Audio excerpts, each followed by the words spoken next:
justru mendapat pendampingan dari Kejaksaan Agung sendiri, balas budi yang lebih dari pendapatan yang diterima. Aparat penegak hukum menuntut mantan Menteri Pendidikan Nadiem Makarim dengan hukuman ekstrim selama 18 tahun pada persidangan belakangan ini. Saya sampaikan, putusan Nadiem menggunakan Chromebook dan Google Education, menurut saya saat ini itu yang terbaik. Jaksa penuntut umum menuduh sang mantan menteri atas dugaan korupsi pengadaan laptop Chromebook yang dinilai merugikan negara. Sebagian publik menilai terdapatnya ketimpangan logika di balik tuntutan tersebut. Sebagian pengamat hukum mempertanyakan, apakah perkara ini murni persoalan hukum atau memiliki dimensi politik tertentu? Kasus ini memunculkan pertanyaan besar terhadap konsistensi penegakan hukum di Indonesia. Ketika polemik anggaran kaos kaki miliaran rupiah dalam program makan bergizi gratis hanya menjadi perdebatan publik, kebijakan digitalisasi sekolah justru langsung dibawa ke ranah pidana berat dengan mengabaikan koridor penyelesaian hukum administrasi negara. Standar ganda yang sangat memuakan ini memunculkan dugaan adanya faktor non-hukum dalam proses penegakan hukum.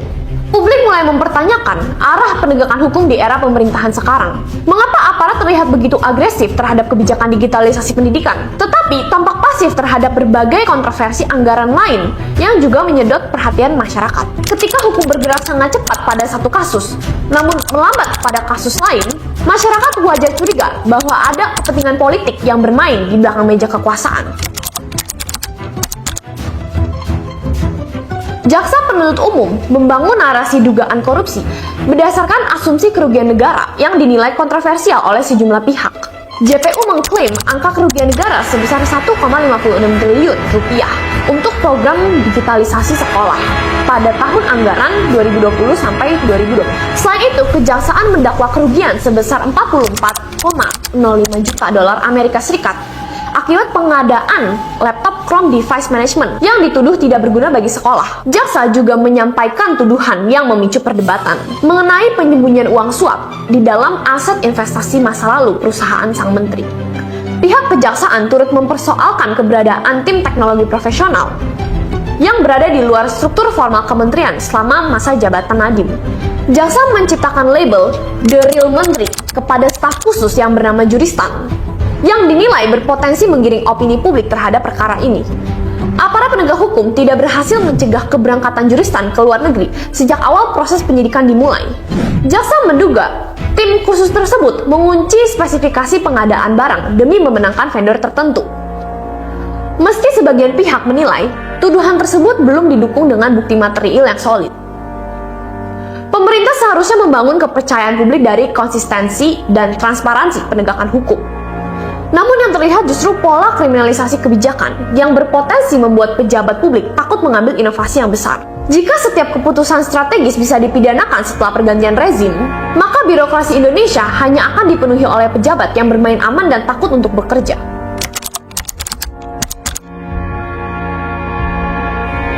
Nadiem Makarim membantah dakwaan jaksa melalui nota pembelaan pribadi di depan majelis hakim. Sang mantan menteri menolak keras tuduhan intervensi pengadaan laptop Chromebook di lingkungan kementeriannya. Nadiem menunjukkan bukti komunikasi internal kementerian untuk membantah asumsi tentang pengondisian merek tersebut.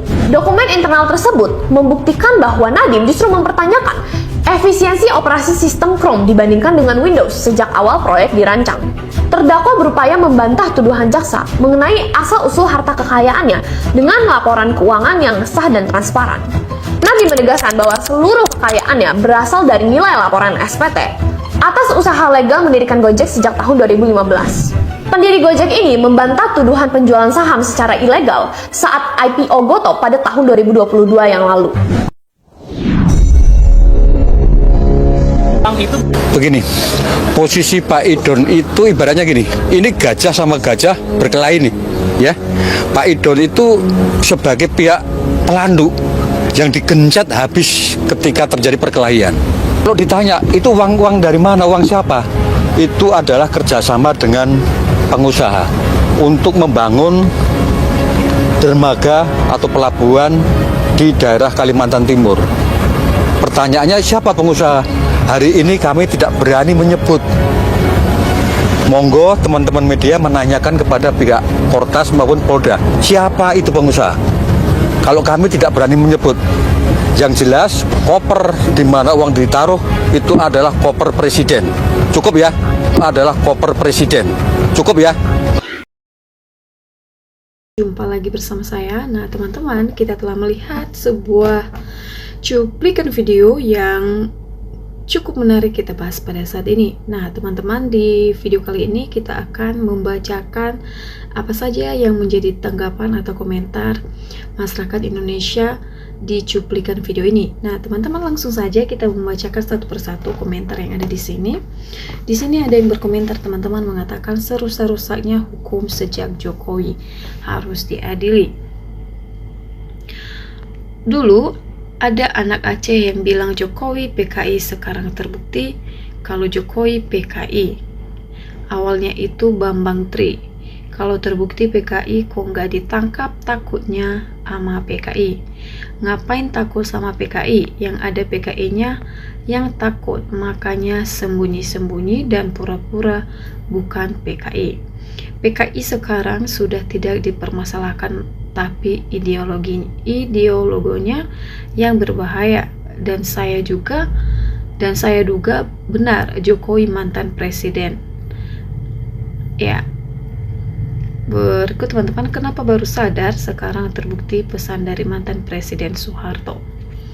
Ya, komentarnya seperti begitu teman-teman. Dan berikut, memang biadab Jokowi ini sudah layak manusia ini dijemput dan disidangkan atau dinepalkan. Jangan bermimpi akan kekal jadi pemimpin. Rakyat tidak akan diam, tunggu saatnya saja. Ya, yaitu namanya Neo. Ya, berikut teman-teman, terlalu besar negara ini dikorbankan untuk melindungi ijazah palsu Joko Widodo. Ya, alam semesta akan bekerja buat orang-orang zolim. Ya, dari dulu omon-omon ngerti tapi tidak berani bertindak. Jokowi Gibran akan ditelan karmanya sendiri. Itulah PKI gaya baru. Kamu tidak mengakui Gibran sebagai wapres. Kamu se-Indonesia punya wapres. Nah, negara ini sedang dikuasai bahaya laten. Ada bukti bongkar tindak. Mantap ulasan Pak Sahididu, kamu mendukung sepenuhnya. Ya, negara sebesar bangsa ini ditipu oleh keluarga Mulyono selama 10 tahun. Ya, secepatnya Gibran dimakzulkan. Tidak usah berbasa-basi lagi, Jokowi harus diadili juga. Ya, skenario mengharapkan Pak Prabowo hilang di tengah jalan. Gibran naik jadi presiden, jebakan tikus paling terselubung. Ya, gila benar, kok bisa di tengah-tengah 280 juta Indonesia? Apakah dia benar-benar pintar atau yang 280 juta itu goblok? Ya, DPR harus merevisi aturan itu. Karena aturan itu tidak masuk akal, harus dianulir agar logika manusia menjadi sehat. Ya, gimana mau maju Republik Indonesia, wakil presidennya nggak ada kemampuan sama sekali. Ya, kalau orang SBY bilang, loh, kok di daerahku diolok-olok? Ya, seperti begitu teman-teman komentarnya. Dan berikut, ya, Simon juga terlibat. Anaknya disuruh bikin usulan ke MK. Parah dan menjijikan. Negara ini bisa hancur kalau begini terus. Orang yang terang-terang salah sampai sekarang tidak dihukum. Ya, nanti semua yang terlibat dalam kasus ini akan mempertanggungjawabkan di pengadilan akhirat. Walaupun sudah terlambat, mazulkan saja. Saya sudah tahu dari dulu kalau Mulyono dan lain-lain punya niat jahat. Ya, inilah fakta. Kerasukan, mafia korupsi, pungli, nepotisme di mana-mana. Memang luar biasa. Selama menghancurkan bangsa ini, tangkap dan adili Jokowi, Indonesia pun damai. Ya, sudah lama Kompas menjadi termol. Kesejahteraan tidak dapat keadilan hilang. Sulit kalau orang pintar ngaku benar padahal belum tentu baik. Memang sudah parah negeri ini dipermainkan. Ingin berkuasa, sekolah yang benar, bukan cari cara busuk. Ya, Berikut teman-teman, semuanya bersengkongkol hanya untuk tahta, harta dan kekuasaan, munafik semuanya. Ya, bapak anak tidak jelas jenis kelamin, ijazahnya rusak betul negara ini dibuatnya. Apakah dibiarkan dan didiamkan saja? Ya, sama-sama kursus, bedalah KPU-nya saja yang koplak. Ya, benar, Bang, tinggal tunggu waktu saja yang bisa menghancurkan mereka semua. Ya, skenario gerombolan penjara. Kenapa keluarga Mulyono diazab? Kapan keluarga Mulyono diazab? Ya, berita yang membuat banyak kecewa sebab sampai sekarang tidak ada yang berani menangkap si Jokowi atau si Gibran. Ya, jadi seorang pemimpin itu sangatlah berarti dalam ajaran. Ya, harus bisa amanah tidak bisa tahu, dan tidak takut, tidak bisa lebih dari, tidak lebih baik tidak usah, apalagi menipu permasyarakatan. Ya, harus diusut secara tuntas. Kalau memang benar, jangan hanya di permukaan. Nah, berikut teman-teman, bicara soal PKI, baik swasta maupun plat merah sudah di PKI-kan oleh Jokowi. Terbukti dengan adanya Jokowi menyatakan atas nama pemerintah dan rakyat Indonesia minta maaf kepada PKI dan berjanji akan memberi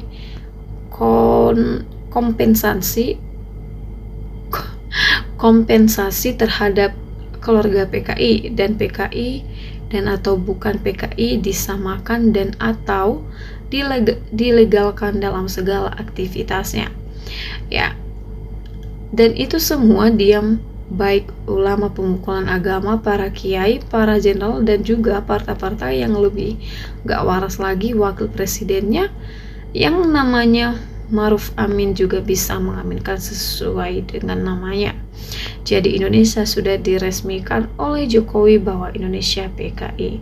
Ya, Prabowo sudah tahu bertindak, jangan diam saja. Ya, begini bos bro, saya yang bodoh dan dengan segala keterbatasan saja juga punya analisa. Begini, saya juga menduga adanya ijazah Jokowi maupun Gibran itu. Prabowo juga saya duga mengerti juga legalitasnya, karena adanya gonja-ganjing kasus ijazah palsu seorang Prabowo yang presiden punya otoritas untuk membuat negara tentram dan sejahtera. Tetapi Prabowo diam, tidak peduli adanya negara. Setiap hari onar. Jadi intinya Prabowo, saya menduga tahu tentang ijazah Jokowi juga dan Gibran. Ya, maklumi saja di negara kita duit adalah raja. Ya, Seididu manusia bebas untuk difitnah siapapun, dasar gembrolan sampah, pembuat gaduh dengan topeng agama dan rakyat. Mereka tepar adu domba dan fitnah orang-orang gila menghalalkan segala cara. Ya, mungkin itu saja teman-temannya video kita kali ini, dan terima kasih telah